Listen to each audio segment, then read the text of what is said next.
my property portfolio was generating more equity for me than what I was earning in my day job. And that was also around the time where, I was absolutely confident that I'd be in a position where I could retire before an age of 40.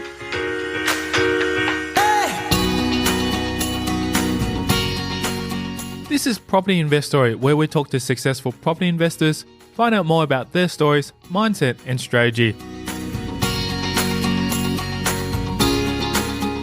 I'm Taran Shum, and in this episode, I'm speaking with Jack Chen, who built a property portfolio that was enough to secure his retirement by the time he was 40. Then start his own business in mortgage broking. Find out that and more in this episode.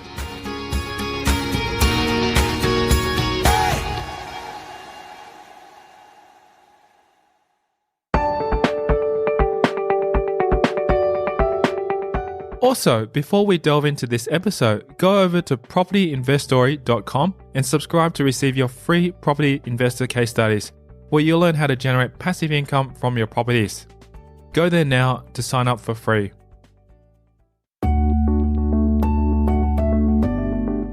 Jack Chen is a mortgage broker at Bankers Finance, and following his departure from the IT industry after 10 years, Chen runs his own mortgage broking company to share his successful strategies with fellow investors. I think most property investors, have some element of doubt or some element of self-limiting beliefs. But if you can actually take them through the journey, if you actually take the time to paint the picture as to their possibilities, they can actually visualize it for themselves. That, like say if they thought they could only have one or two properties, but in the end they could actually service for 8 or 9 properties, like that's really empowering. And if they can see that, they'll be actually motivated to take action. So what is it like on a day-to-day basis running a mortgage broking business? Because I've just started out my mortgage broking business, I spend, a part of my day on the marketing side, on trying to build referral networks, just so I have a steady source of leads and steady source of prospects coming through the door. The other part of my day I spend actually meeting clients, talking to clients, but the bulk of the day I actually spend at my desk looking at the client's circumstances and then modeling out like what could be achieved given their financial circumstances. So as I was mentioning earlier, it's if you can paint a picture as to what the possibilities are, it's really mind-blowing stuff. It's really empowering. So I actually spend a lot of time on the modeling. So if you talk to other mortgage brokers, if there are any mortgage brokers listening to this, they'll probably be rolling their eyes because just of the time commitment required to do this. Most mortgage brokers will just model out your next purchase, but I'll actually take the time, model out your next 4, 5, 6 purchases, just so I can have that conversation with my clients and paint that picture as to the possibilities. Although Chen's interest in property developed later in life, the inspiration from the hard work by his parents in developing their own business led him to apply their ethics to his own property investment career. To be honest, I only developed an interest for property around the time that I started my IT career. So growing up, I didn't have any role models. I didn't have any interest in property. Probably the next closest thing would be watching my parents. They didn't own properties, but they did have their own small business. And I saw it grow. It started out just being out of the shed. We used to import stuff. My dad would keep it in the backyard shed, and that was how it started. And then I just saw it grow and grow and grow.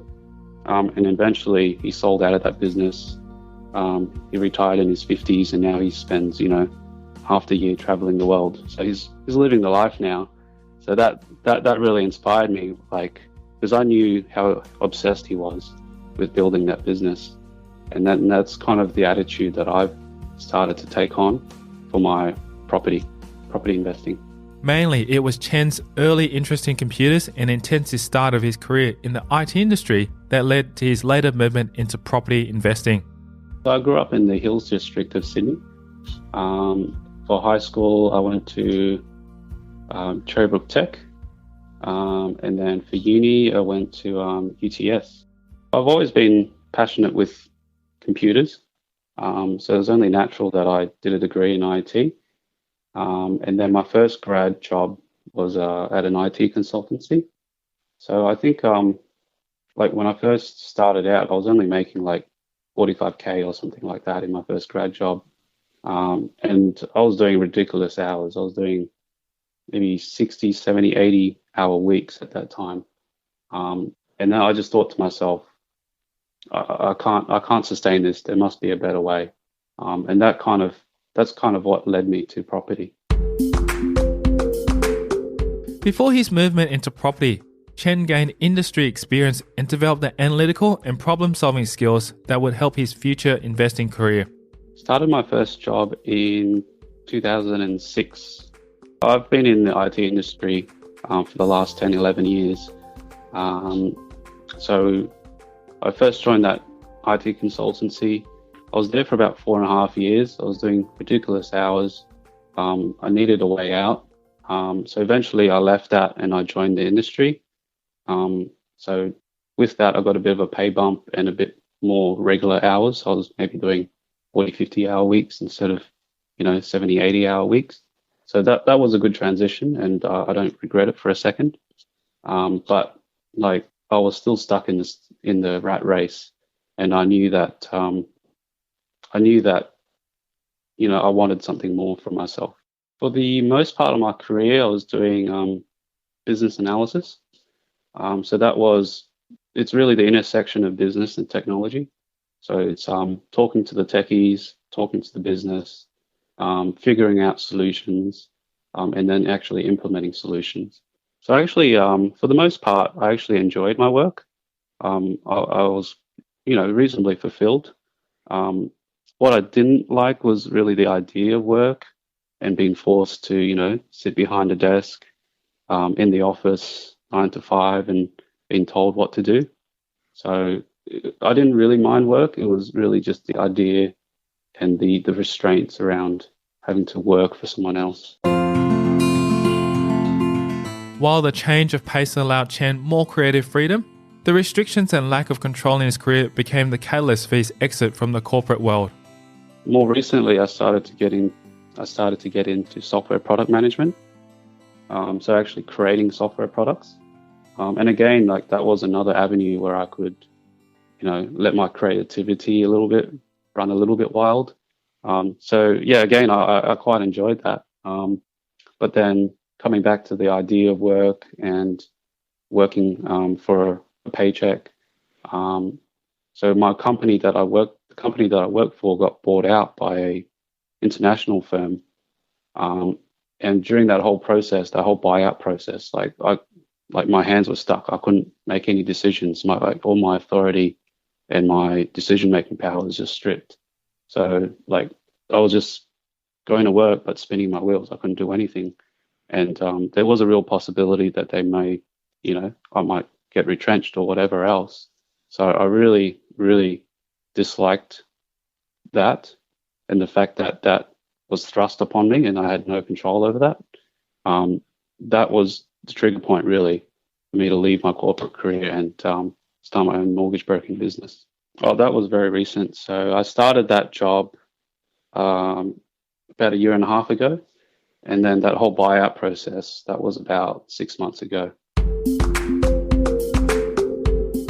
When Chen left the corporate world, he decided to educate himself before taking the plunge into his property investing journey. So as I mentioned earlier, when I first started out in my IT career, I was doing crazy hours and I just needed a way out. So I was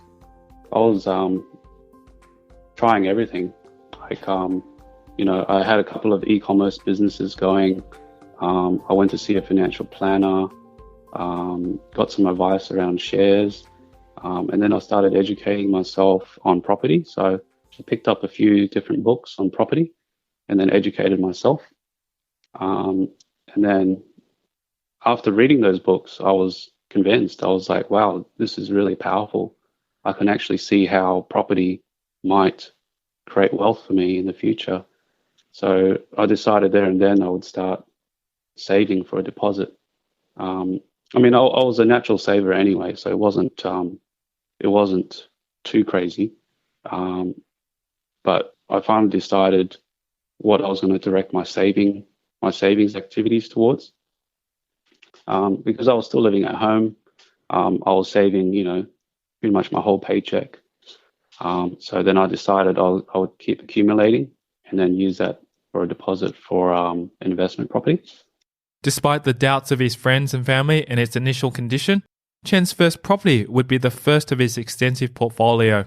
First property I purchased in 2007, so my second year of full-time work. I bought a two-bedroom walk-up flat in Marrickville in Sydney. And I bought that for 307, I remember, $307,000. And at that time, like friends and family that I told about this, they just told me that they just started laughing at me. They were like, why would you spend that much on a dump like that? Because it was literally a dump. Like it was pretty bad. It needed a lot of work. They were like, why would you spend $307,000 on something like that? Like you're out of your mind. So from the get-go, like I had a lot of discouragement. But I knew that I knew from reading those books that if I applied those principles, that eventually time in the market and as the property cycle goes through, eventually I'll make my money.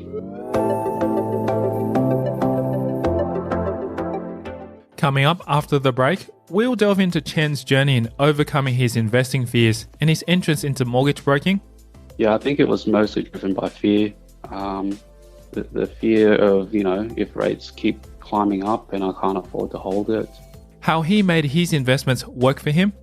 I didn't even have to show up to work and my property portfolio would be generating more money for me than what I was doing for myself in my day job. And that's next. I'm Tyron Shum and you're listening to Property Investory.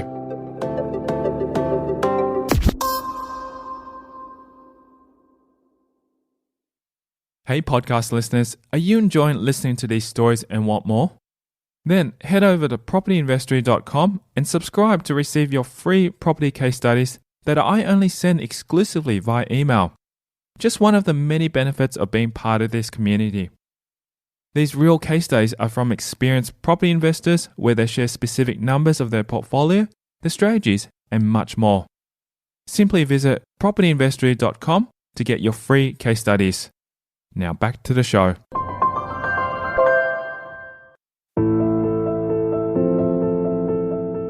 After expanding his portfolio to 5 properties, Chen's personal fears of debt and climbing interest rates would, in hindsight, lead to his biggest investing regret. I think this mistake is shared with a lot of property investors actually, and that mistake is actually selling a property. So that Marrickville property that I bought back in 2007, I actually sold that in 2012. I made about 150K on that, which is nothing to sneeze at, but 2012, that's really just before the Sydney boom got going. So that's my biggest regret, selling that property. When if I had held it, that 307K property that I bought back in 2007, if I had held it, it would probably be close to 800K now if I had held on to it. But I was a little bit fearful at that time because interest rates were starting to head back up. So I think interest rates were about 7 point something, maybe close to 8%. And I was trying to pay down as much of my PPOR debt as I could. So that's what led me to selling it. But really, I could have afforded to hold it. So that's my biggest regret. Because it was my first property, and because I was a little bit scared of debt at that time. Yeah, I think it was mostly driven by fear. The fear of, if rates keep climbing up and I can't afford to hold it. And I also kind of wanted the certainty of paying down, taking the cash and then paying down my PPLR non-deductible debt. Fortunately for Chen, he quickly recovered and continued his investing journey. Luckily, in 2007, there was the $7,000 first-time owners grant. So I purchased that property, put in the 20% deposit, moved in, renovated it, and then moved back home with my parents, and then just continued to save like crazy for my next deposit. One of Chen's ultimate successes, through his project management skills and natural saving habits, allowed him and his wife to leave full-time work and let his property portfolio to grow. So the aha moment for me was around 2013, 2014, and then I plugged all the numbers in a spreadsheet, started to project it out. So at that point in time, I had, I think, about 3 point something, close to 4 mil in property. And the aha moment for me was when I projected it out, like the capital growth year on year of say 5%, 6%, 7%. Just modeled out different scenarios. Even at a most conservative figure of 5% year on year growth, like my property portfolio was generating more equity for me than what I was earning in my day job. So I had reached that tipping point where like I didn't have to do anything. Like I could, like I didn't even have to show up to work, and my property portfolio would be generating more money for me than what I was doing for myself in my day job. That was the aha moment. And at that point in time, around that time was when I actually decided to quit my job. So me and my missus, we both quit our jobs, and we went traveling for about 7-8 months. So me and my missus were both very natural savers. So at that point in time, like we had pretty much paid off, or not pretty much, we were very close to paying off our PPOR. So we had a lot of money in offsets, and just the fact that our property portfolio would generate wealth for us in the background, that gave us enough confidence to go, yep, see you later. We're no longer tied to our day jobs. The opportunity for early retirement led Chen to seek out new experiences. And that was also around the time where, I was absolutely confident that I would be in a position where I could retire before an age of 40. So I was kind of curious. I was starting to ask myself questions around, okay, you've got enough money now. What are you actually going to do with yourself? Like, how are you going to find fulfillment? What are you going to fill your days with? And that was kind of why we decided to quit and go traveling, was so that we could, explore different hobbies, meet new people. We did a language course, just so we could have new experiences. But Chen's desire for fulfillment and personal growth resulted in his movement away from early retirement. Funny thing is, like, about 6 months into our trip, I was starting to question myself, oh, is that all there is? I kind of feel like I'm missing something. And it's only more recently that I've started to realize what was missing. And it's really a sense of contribution, a sense of growth, and a sense of, giving something back, personal growth that really fulfills, that's truly fulfilling. So that's what I've come to realize. And now the idea of retirement is so foreign to me now. I don't aspire to be retired anymore. So I've done a complete 360. Chen's desire to help fellow investors and the significant role of mortgage broking for property investments led him to run his own business. So I'm 32 at the moment. And now the reason why I wanted to get into mortgage broking is so that I can create something from scratch for myself, and then be able to have that meaningful impact on others. I think mortgage broking, amongst all the other property-related professionals, I think mortgage brokers have the biggest ability to have an impact on a property investor's property journey. Because for me, I think property really is a game of finance. Like if you can't get finance, if you can't get your finance structures right, you're toast. So I think the whole game of property is underpinned by finance. And then just reflecting on my own journey, um, the mortgage brokers that I've worked with, they've educated me, they've expanded my mindset, and then they've painted the possibilities as to what could be achieved. So I think I want to do something similar.